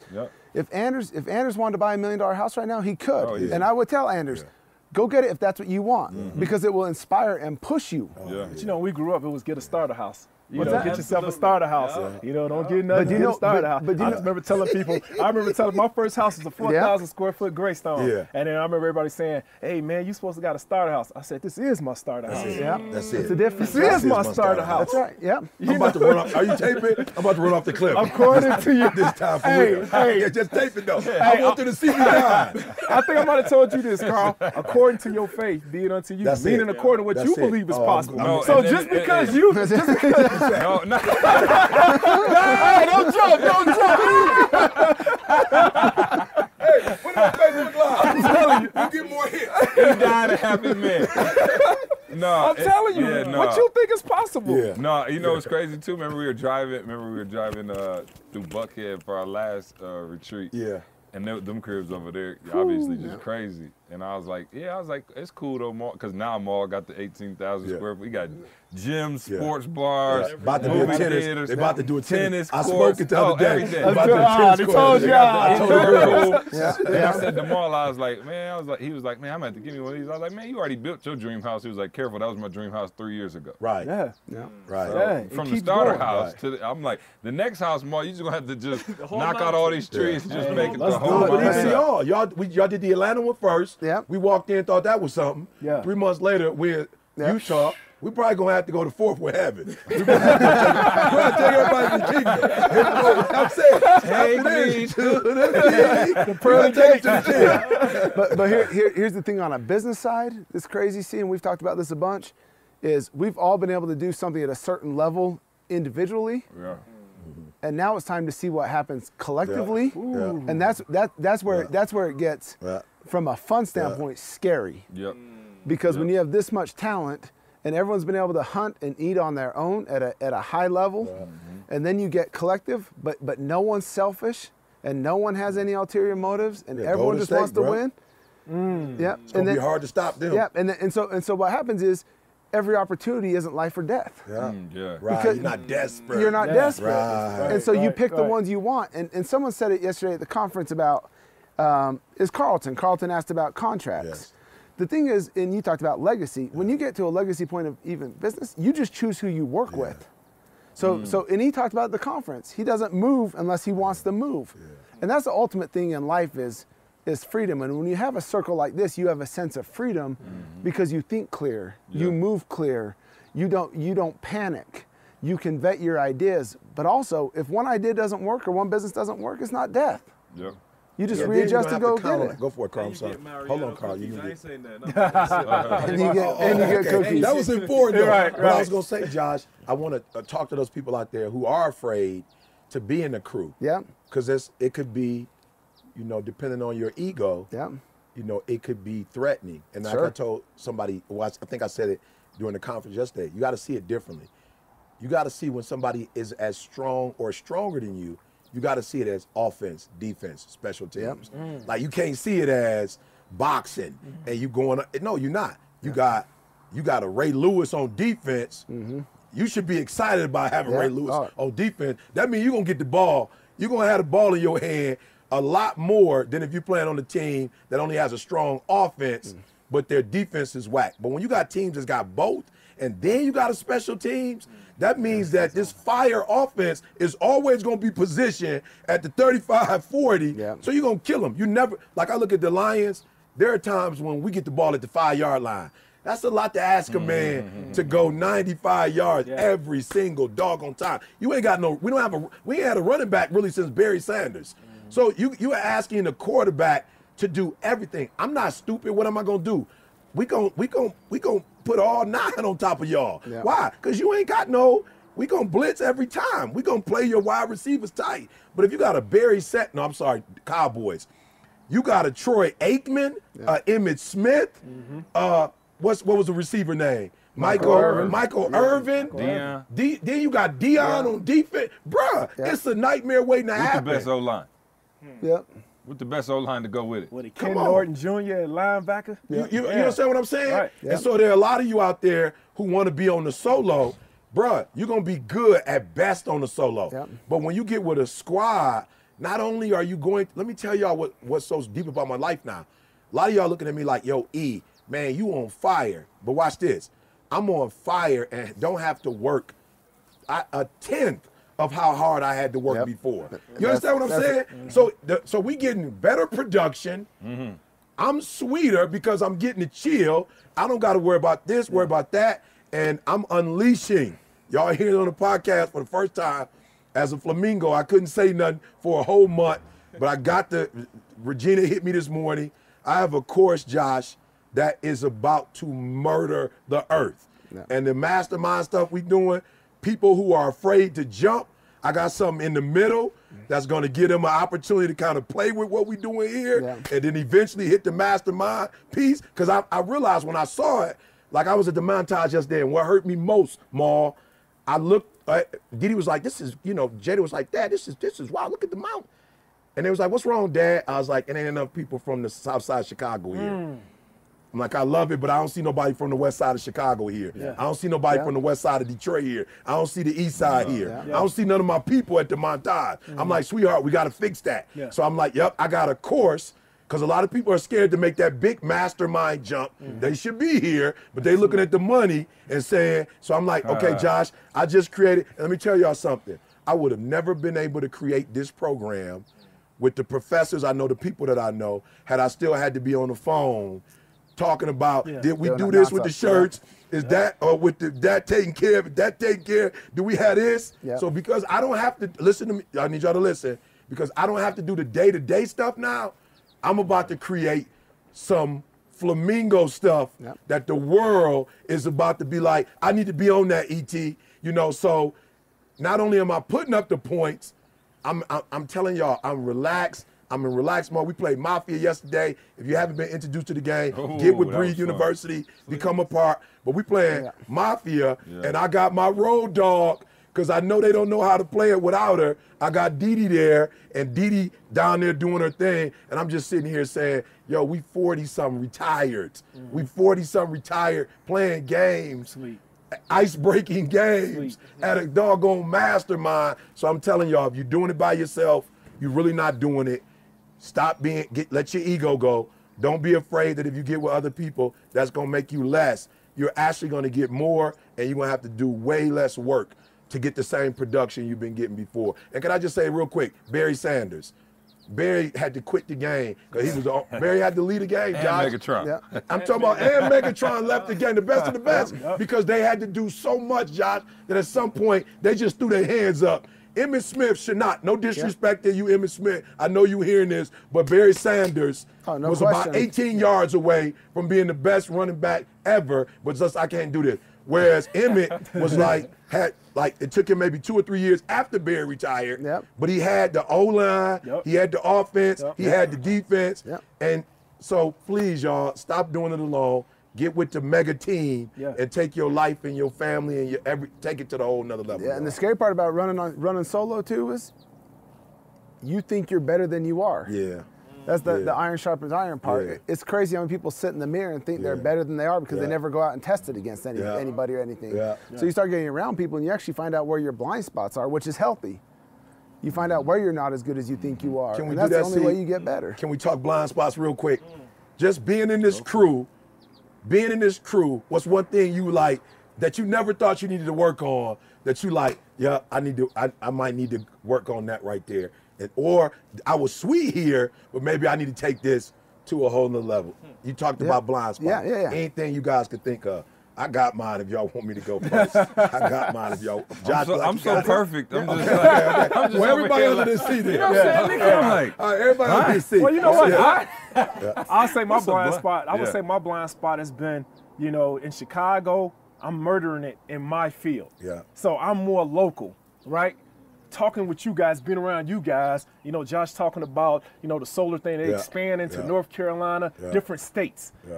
Hearing that you and Didi only haven't been to 2 states in the United States of America, it's a global type deal. Same thing with CJ. So now it's like, okay, I need to take my mindset outside of Chicago. Of the local and make it global now. Take the same principle, the same thing I've been doing, and now just stretch it amongst the United States. I'm teasing. I would say for me, obviously wasn't teasing, but it's teasing. If I had to, I just saw Nikki. She was feeling me. Kidding, not kidding. Kidding, not kidding. No, I think Josh was the first time I saw, like, he exposed me to the fact that you don't have to do more to make more, in a sense. You know what I'm saying? Like, you don't have to do a whole lot more. Like, I always thought, because of how hard we had to run with ETA to get this thing going, I was like, man, if we start a company, it's like blood, sweat, and tears every single day. And Josh was like, yo, what you don't understand is, like, you've become a marksman now. You know how you talked about the sniper, and it's on the album, I don't want to give too much of it away, but you talked about being a sniper, and it was like, with ETA back in the day, we came in with machine guns and just, and we shot 10 billion rounds and killed 2 people. We only killed 2 people. Took down the whole spot. I'm talking about, he said the cleanup was worse than the execution. You know what I'm saying? Yeah. Right, and so what I see from Josh is the definition of a sniper. So Josh showed me that, yo, here's what we can do. Here's the plan. We'll formulate the plan. We don't necessarily have to work, 20 hours a day in order to make this happen. We'll take the skills that we have as a sniper and put the system around it, and we'll be able to grow tremendously. And so obviously that was a big blind spot for me, because I never wanted to take anything else on or really diversify at all. Not because I didn't think I was smart or worthy of starting anything. I was just like, I don't even see how it's possible with the time frame. And even when Josh came to me about the solar stuff, I'm like, Jay, we got a lot going on. He was like, trust me, it's not gonna take that kind of time.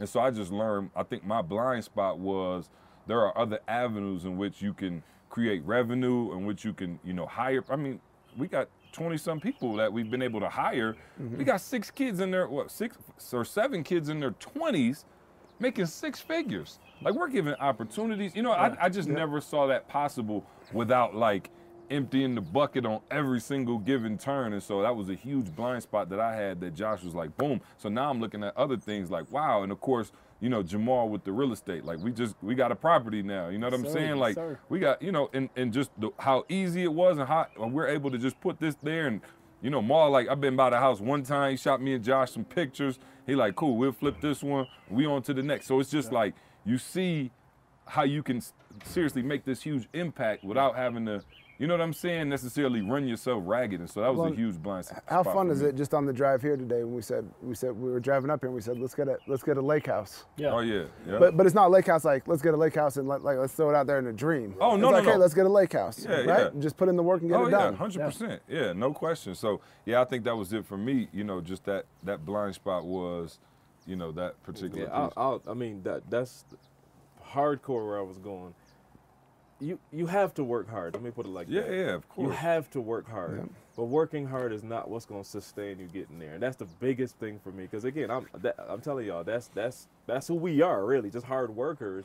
But the exposure to this is showing me, dude, like, to be real, the system, and forgive me for saying this, but the system isn't designed for you to be successful.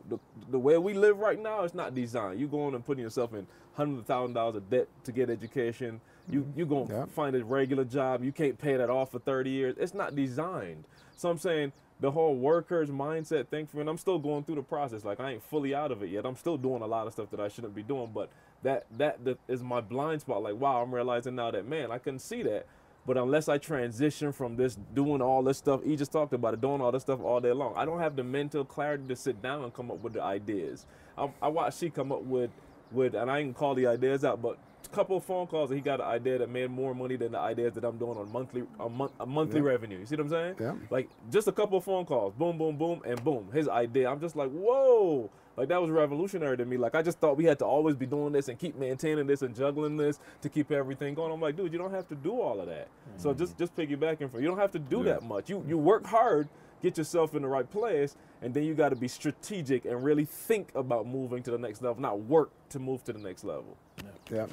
Yeah, blind spot for me, while you're passing the mic, I'd say, even take it out of a business standpoint, the blind spot for me is, again, it's kind of what I just talked about, but it was me. When you're living in your own little world, you feel like you're the best husband and father you can be, because you are being a good husband and father in your own world. But when you get around other great husbands and fathers, you get to measure up and see certain things, like the 3 kisses, right, that turn into 100 kisses.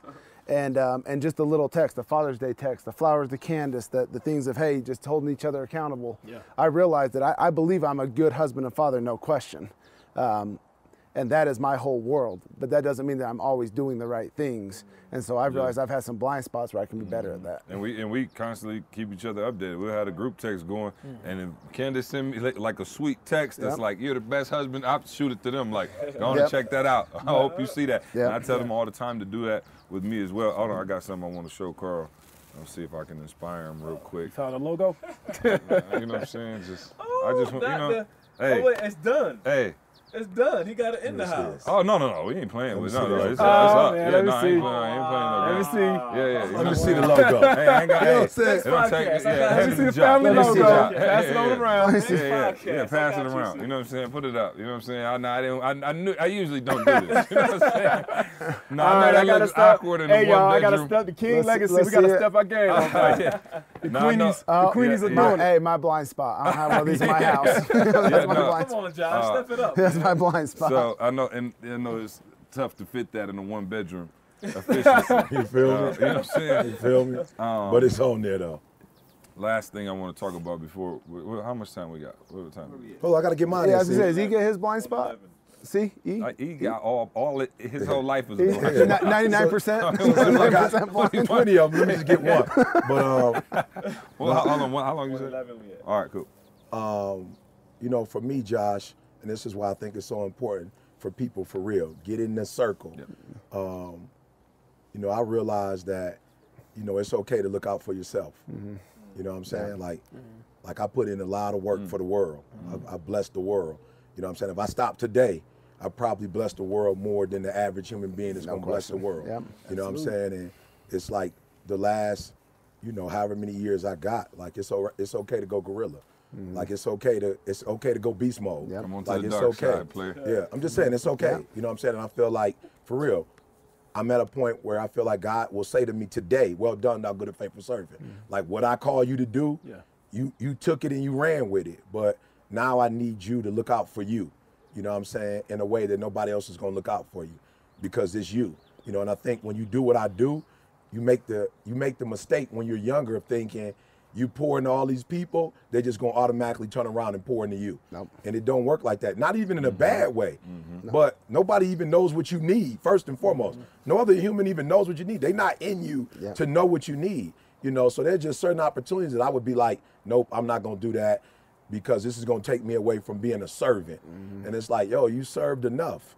You know what I'm saying? And I look at my mentor, and that's the one thing that I'm hurt for. It's like, you know, he will pass and have put 70 years into blessing people. And I don't know if he ever got to do this. I don't know if he was ever able to rent something out for a month and come and enjoy the fruits of his labor. If I was the only person that he blessed, you know what I'm saying, he would have done a great work. And he never got to rest, you know, for years and enjoy the fruits of his labor. And I'm like, yo, I'm not going out like that. You know, because if not in a bad way, but so many people are in need. I never forget that. There was a scripture where they was telling Jesus, like, we need whatever. Why you doing this and that? And why you ain't doing that? And he was like, the poor will always be among us. You know what I'm saying? Like, I'm with the disciples right now. That's my focus. And I realize now the shift has to be from the masses, you know, to a select group. And my wife and my kids and my mom right now is a part of that, you know. So for me, like I always say, it ain't like, I don't care what the assessments say. I'm from Chicago and Detroit. It ain't like I don't got gorilla. Like you don't make it on the streets of Detroit being soft. You know what I'm saying? You're not homeless. No, full and living in the silverback. bed. You're not homeless and living in the abandoned building being soft. But I always felt like I had to look out for others first. And I put myself second. And I don't have no regrets, but I'm still young. And I still got a whole life. Like Serena said yesterday, I ain't about to retire no time soon. My career is just getting started. And just watching you, Josh, you know, and just the things you've exposed me to, it's like, these next 30, go get these championships. You know, go rack up the bank account. Go rack up the houses. Go rack up the trips. You know what I'm saying? But again, for those of you who are listening, who are your others focused, yo, put in your work. Like, you want to lay down at the end of the day because you are about others and you need to go to sleep knowing that you took care of it. But at some point, you got to put a stop to that because LeBron could have been in Cleveland for the rest of his life. He gave him a championship. He brought that city what he needed to do in his heart. He brought that city that championship. Yeah. Now I feel good that LeBron is going out and LeBron's about to go to LA and do movies and put himself and his family in a position where it's legacy. Yeah, and see really quick about that. Absolutely. Really quick, because you're so close to it. At Harbor, people have been amazed at what we've done in a year. But we do one thing really well, and I'm just interested to see if you picked up on it. But who do we focus on in our company? Oh. Who gets all of our time and attention? The employees. The employees, and the ones that what? Yeah, that's excel. The producers. That's it. Absolutely. So we focus at the top, and then the bottom. It's not that they don't get the same training and every chance to succeed, but there's a point in life, and the business, where I used to think you build by pulling everyone up from the bottom to try to get everyone to the level. Yeah. And I had a shift, and I focused on the top producers, and the company takes off. And in a month, we now make what it took me in 2 years to make. Ooh. Right? So, yeah, for sure. 100%. And it's all based off the producers, because they pull the rest along, but you can't pull everybody. You can't push everybody. Yeah, and that might segue good into the next topic. But first, let's shout out our sponsors. Who's our sponsors? I'm looking to see who our sponsors. Come on, man. You know who our sponsors Tell me who our sponsors Shout out to Organifi, man. The best superfood green drink in the world. Shout out to our people in there. I see them drinking it right now. Listen, man, Organifi. You guys hear us talk about it all the time, man. Don't just build yourself up mentally and get a whole bunch of money and not take care of your health. Organifi is a great way to take care of your health. Listen, man, if you're tired of smoothie blending every day, all day, and trying to get out and buy vegetables and forgetting to buy them and your vegetables going bad, man, Organifi is a great way to get all the nutrients you need from that in one drink, man. And so Organifi, who's been a great sponsor of this podcast, allows us to keep doing this podcast, right? And you got entrepreneurs here, and Carl and I are trying to get insiders, as you know. Absolutely. So you drink that Organifi, you're bound to get some insiders. Because that's getting inside of you. Organifi, man. You're bound to get it. Yeah, so listen, man, they have a ton of products. They got the protein stuff, all of that. My favorite is just the green superfood energy packs. You guys know just how you feeling on a whole nother level, man. You need it up here in this thin air, you know what I'm saying? The Organifi replenish you a little bit. And yeah, we want to thank them, man. So go to Organifi.com, ORGANIFI.com. Use the promo code SUCCESS, man, and we'll get credit for y'all getting healthy. You know what I'm saying? So appreciate them for being a sponsor. And also, man, big ups to Breathe University. Listen, man, we've been talking about the circle all day. I don't know how many more times I can beat y'all over the head with it.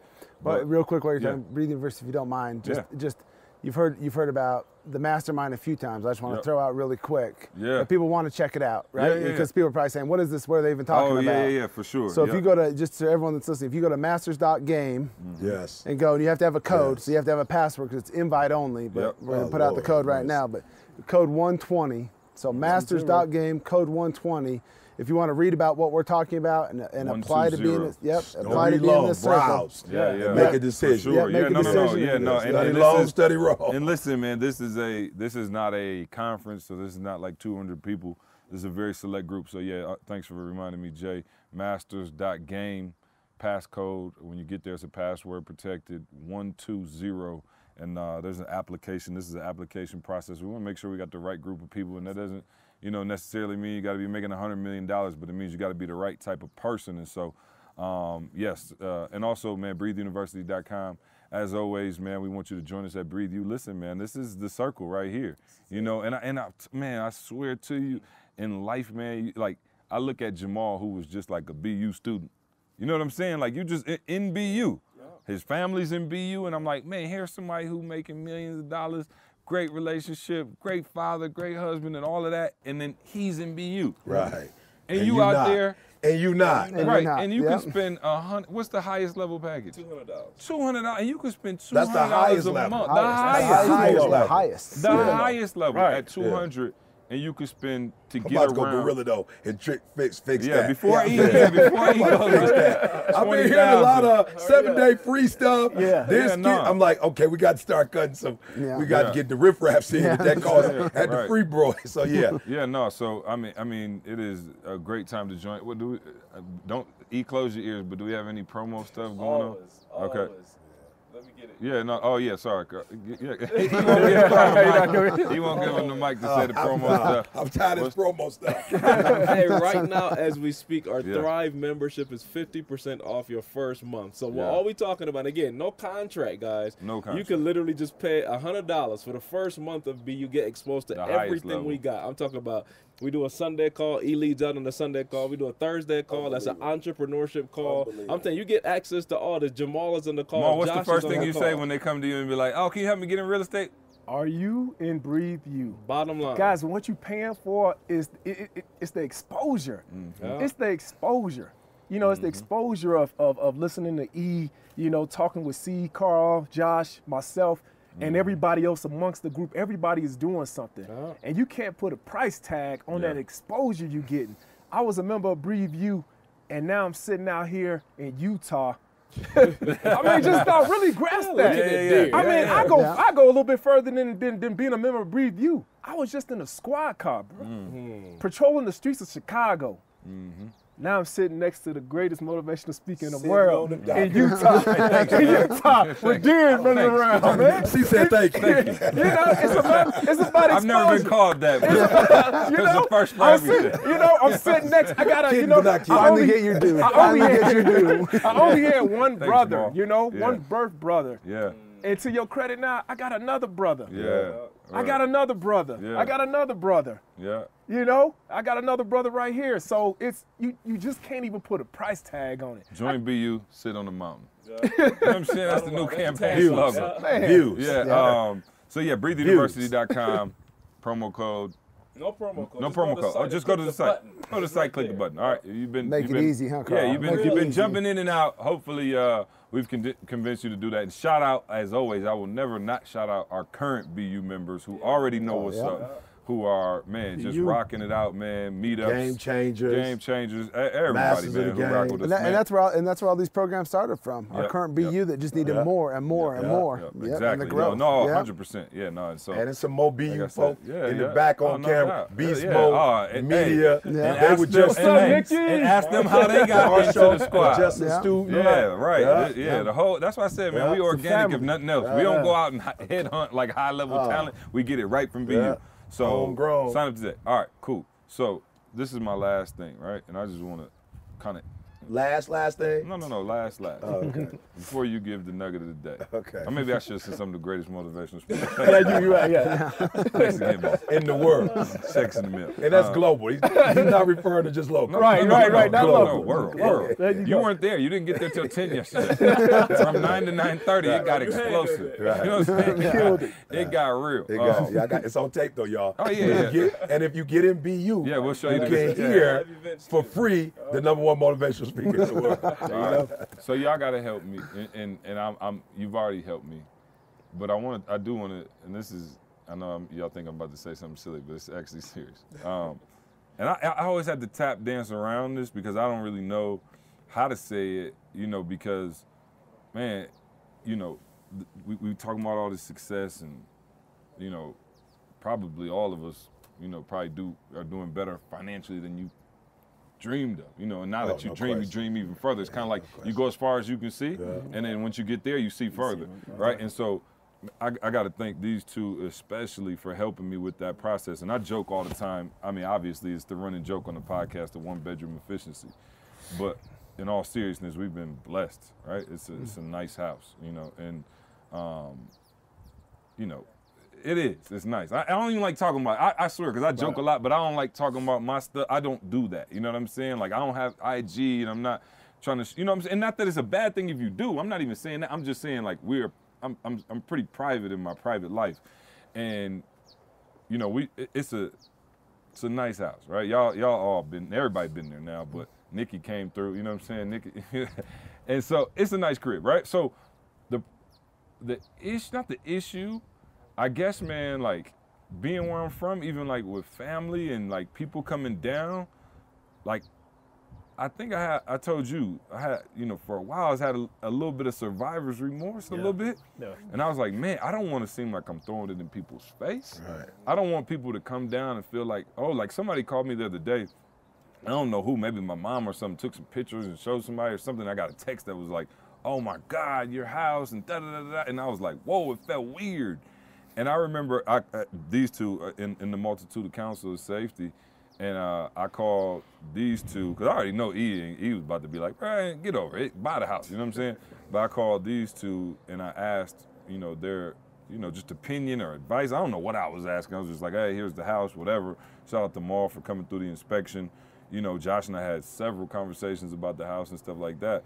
And I don't know, you were specifically you, Maul, I had called you because, you know, you and your brothers tight, you know, you got sisters, you know what I'm saying, your family, and, you know, Josh the same thing. And Josh has, you know, people doing well as well, but he kind of lives away from his people. You live like right with your people. And obviously, like I said, Maul's crib is incredible, right? And so I was asking you, like, yo, how do you deal with, like, every family event is at your house and like everybody wants to come there, and you know, it's like, oh, the Super Bowl's on Jamal's house, this person, you know what I'm saying? Like, oh, we meet up, we go over there, and like, I was like, man, do you ever feel like bad or like, man, you know, like, should I feel guilty about this? Not at all. And I'll never forget what he told me. He was like, he was like, yo, you're doing them a disservice, not just your family, but friends or anybody, you're doing them a disservice by playing small.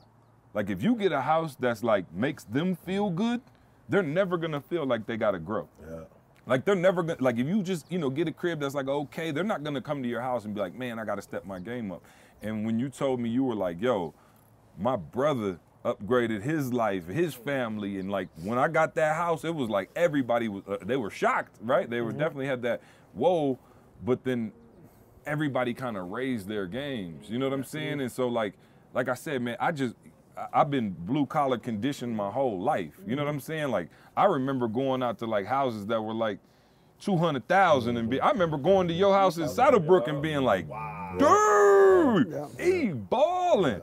And you know, now you kind of look at it, and so I guess, I don't know, I still have a little bit of uneasiness sometimes about it.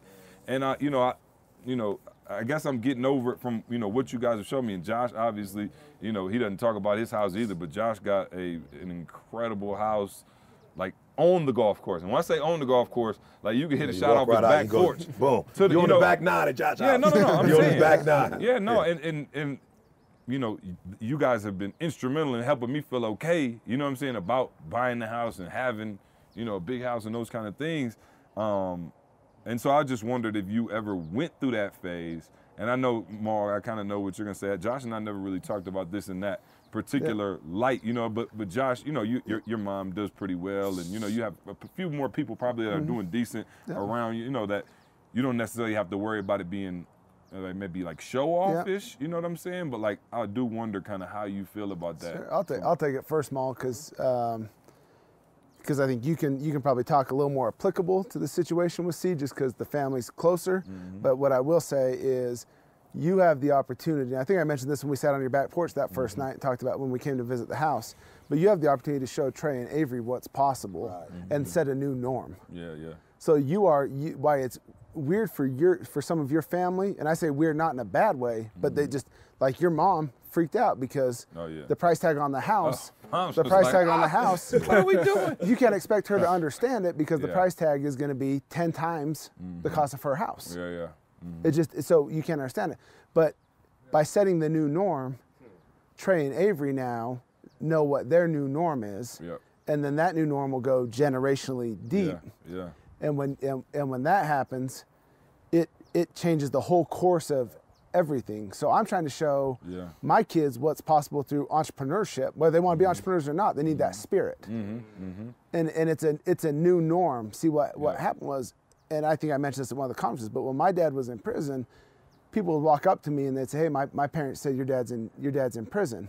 And they said that you're probably gonna end up in prison too. And I remember little kids being mean, and I thought, at some point it hit me, I have to set a new norm. Because my dad interrupted what was a norm, which people in my family didn't go to prison. But then he set a new norm. And it was my job to make sure there was a new norm after that. And so your house is actually setting a new norm that I think you will see the fruits of it while you're alive. But some of the fruits of your decision to step out and step up, you won't even realize and see until you're upstairs looking down. No, I agree. And to talk about a new norm, we were at the pool in the pool the other day. Trey was like, "Hey, Dad, turn the jets on in the jacuzzi." I was like, "Oh, I got to stop this. I got to stop this." I said, "He 4." I'm like, "Oh, okay, this new norm. This guy crazy." I'll add real quick. I know Yeah. Mom might want to jump in, but just the exposure to mall so far, bro. My parents are looking at houses with me.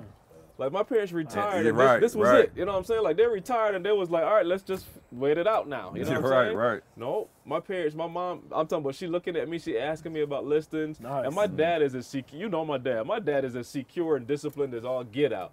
He asking me some questions.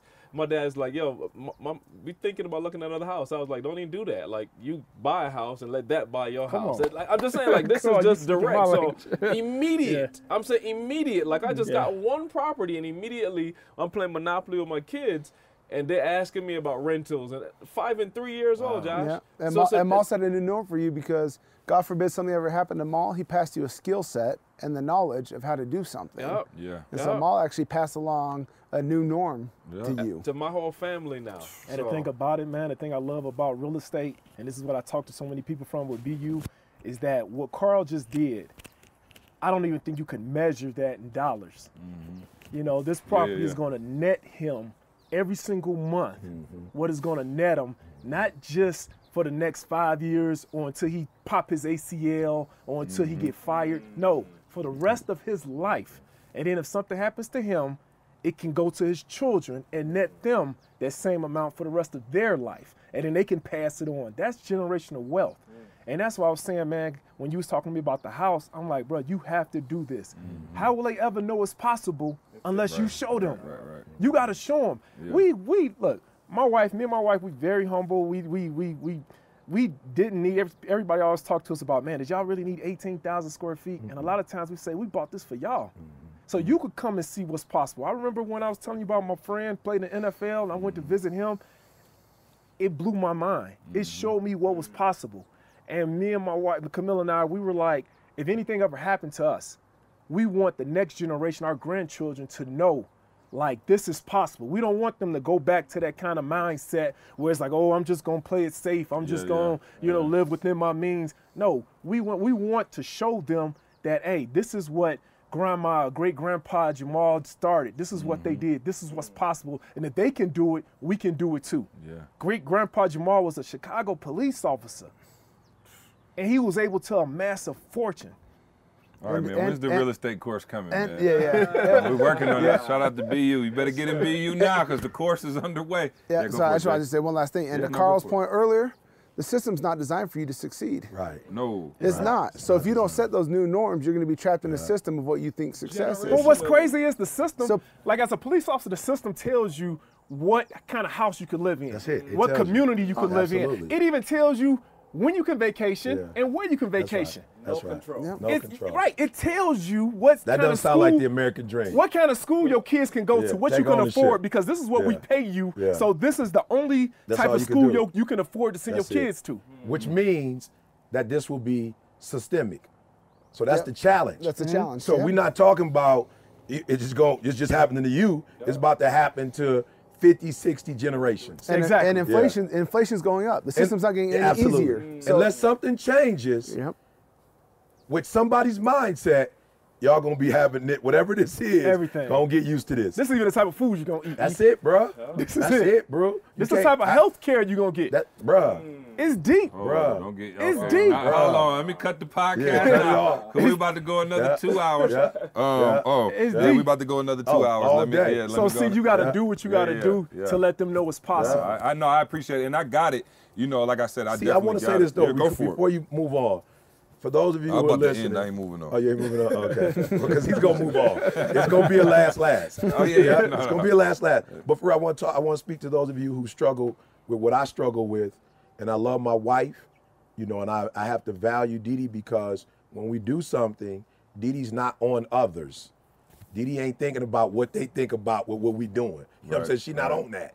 Dee Dee is thinking about, I worked, I want this for my kids, I don't care what nobody think about what I do. If I buy Jalen a Porsche tomorrow, I can care less if people think that's the right thing to do for my son or wrong thing. It don't make a difference. It's my son. It ain't theirs.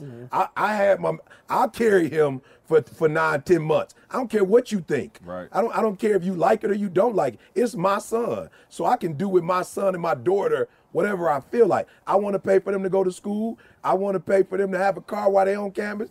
If they racking up tickets, who cares?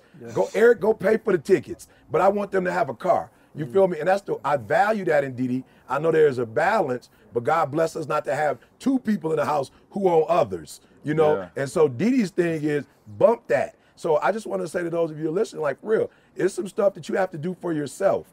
And you got to stop asking for the opinions of others. It doesn't matter what they think. It doesn't matter what they say. They don't live in your house. And I'm just going to say this because some of y'all are like, well, I can't get any conversation because they're talking about houses. When I wrote the book, Jamal, I had to say I don't care what my mother thinks. I don't care what my sisters think. I don't care I don't care because I can't live my life for you because you ain't living yours for me. So I'm not going to disrespect my mother when I write this book. I'm not going to, what is it called? Like dirty laundry. I'm not going to put out our dirty laundry. I'm not going to say things that are private to our house. So if you read the book, doggone it, you're going to see I'm talking about the mistakes that I made and what I needed to do. And my mother was upset. And my sisters didn't want to read the book because I did reveal that wasn't my biological father and that I had another father. You feel me? So that part I was like, yo, so we're not talking about houses. We're talking about those of you who are living for somebody else and you killing your dreams and your goals and your movement because you so worried about what they're going to think. If my mom loved me, we're going to test this relationship. If she loved me, she got to love me enough to know that I had to write. And so guess what? I'm helping my mom write hers now. And I'm sure there's going to be some stuff my mom going to say in there that I ain't going to particularly care for. But who cares? She got to tell her story. She got to get out of her system. So for those of you who are listening, yes, there is a balance. You shouldn't be so cavalier, and so, demonstrative that you don't care about nobody's feelings. But at the same time, you shouldn't live your life to the point where you trapped now that you can't make moves because you're so concerned about what other people think. I'm sorry. If you want to succeed, I'm sorry, my bad. I just said if you want to. I just automatically go to succeed as bad as you want. I'm sorry. If you want to improve your self-worth, stop giving other people the calculator. Yeah, and so it's not like your house. It's not about a house. It's about a mindset. That's it. It's about the kids, man. But it's about the mindset. Yeah. It's how you internalize and what you see. And to your point, it's not about houses, cars, vacations, anything else. It's That's the easiest thing, Joshua. Why is that the hardest thing to change? Yeah. The mindset is the easiest thing. It don't cost no money. You don't got to take no program for it. It's just you sitting in the mirror and saying, stop thinking the way you was thinking and start thinking like you should be thinking. Yeah. Why is that so doggone hard? What did you used to call it, E? Triple darkness. Stinking thinking? Stinking thinking. That was come on, E. Give me the name. The motivational speaker. Zig Ziglar. That was Zig Zig. Stinking thinking. Yes, you had the stinking. With a southern accent. Stinking thinking. Yeah. Hey, stop that stinking thinking. I think we just named the podcast. There we go. There it goes. There we go. Yeah, no, man. So, hey, I appreciate it, man. We gotta get to the session now. Ain't that crazy? We do all this. Now the day begins. Now the day begins. 9 o'clock. It's ready to go. Great way to start the day. Listen, man. Seriously, I love each and every one of you, man. Thank you for holding me accountable. Thank you for showing me the way. And man, it's big, man. I do appreciate it, and I hope everybody out there understands, what this is. And so, need to get you two on the podcast more often. And I know it's tough just because we're always traveling, and the three of us, There you go. Yeah, Josh is here for another 6 months. Hey, seriously though, this is a long flight. Next time we do it, we got to do a private jet. It's a long flight. Let's do it. Is that what's next? Is that what's next? I think we. Hey, can we record from the private jet? You know what's so funny? We used to think about it though. We used to talk about Beast Mode Media shaking their head. Yeah, look at Beast Mode Media said we got it. Yes. So shoot, I was gonna get a 4-seater. So we'll work it out. Hey, I know Didi doesn't care, but I'm coming for the ride. No, you talking, but Josh been actually like researching it. So Josh is like, I'm not playing. Josh, for those of you not watching and don't know, Josh is 6'8", so he definitely, the private jet is definitely always. No, I'm just saying, when you're coming this far, you don't need to boss out Chicago, Detroit. Go ahead and catch Southwest. And I don't want to argue with people about my kids. Hey, guess what? Your airplane can land right over there. There's an airport right there instead of down in the valley. You don't even have to see salt. You don't even have to feel the extra 15 degrees. You just land right here. Right. There's an hour drive from there. So private planes are next. What else is next? That's it. Private planes. and jet and swim pools with jet. No, private planes and skyscrapers, right? We're going moving from houses and residential and units to skyscrapers. We speaking it. Yep. Oh, that's big. And then we talking about vacation. I like that title better. I like that title better. Yeah, private planes and skyscrapers. Yeah. Hey, no, real quick, Moss. I was sitting with Damon again. Exposure. He hooked me up with his boy Damon, who crazy story, police officer, lawyer. Yep. I'm like that alone is enough. Yeah, damn. Dame said to me, we were sitting in the office doing the signing. He's there walking through everything, make sure it's good. And he looks out the window. He's like, yep, that's what's next. And we downtown Chicago. And he's like, oh, yeah, the real estate thing is cool. But, the housing, the multiple units, he's like, that was good.